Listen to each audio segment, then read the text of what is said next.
पहलगाम हमले के बाद चिन्हित 14 स्थानीय आतंकियों की सूची में शामिल एक और आतंकी कुलगाम एनकाउंटर में मारा गया है। अब तक इस लिस्ट के 8 आतंकियों को सुरक्षा बल ढेर कर चुके हैं, जबकि 6 अभी भी रडार पर हैं। इनमें हिजबुल और लश्कर-ए-तैयबा के टॉप कमांडर शामिल हैं। सवाल ये है कि कौन थे ये मारे गए आतंकी और अब किन आतंकियों पर सुरक्षा बलों की नजर है, आइए जानते हैं। कुलगाम के गुडरवन इलाके में सुरक्षा बलों और आतंकियों के बीच 12 घंटे तक एनकाउंटर चला। इसमें 2 आतंकी ढेर हुए।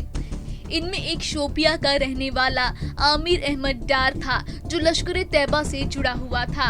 आमिर का नाम उन 14 आतंकियों की लिस्ट में शामिल था, जिसे पहलगाम हमले के बाद खुफिया एजेंसियों ने जारी किया था। आमिर ने सितंबर 2023 में आतंकी संगठन ज्वाइन किया था और घाटी में पाकिस्तानी आतंकियों के साथ मिलकर सक्रिय था। मारा गया दूसरा आतंकी रहमान भाई पाकिस्तान का रहने वाला था। वो लंबे वक्त से पीर पंजाल इलाके में सक्रिय था। इससे पहले अगस्त महीने में कुलगाम के अखल वन इलाके में लश्कर के आतंकी हारिस नजीर को भी मार गिराया गया था, जिसका नाम भी इसी सूची में था।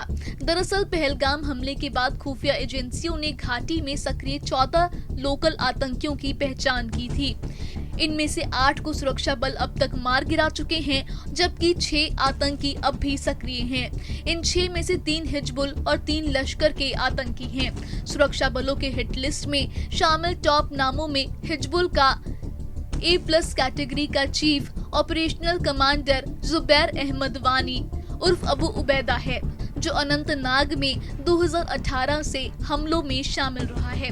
इसके अलावा लश्कर का सोपोर डिस्ट्रिक्ट कमांडर आदिल रहमान, हिजबुल का आसिफ अहमद, लश्कर का नसीर अहमद, हिजबुल का हारून रशीद और लश्कर का जाकिर अहमद भी सुरक्षा एजेंसियों के निशाने पर है।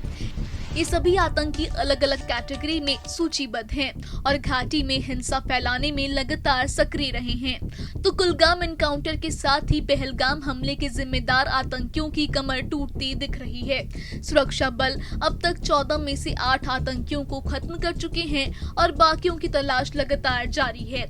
अब देखना ये होगा कि कब घाटी पूरी तरह से इन आतंकी संगठनों से मुक्त हो पाती है।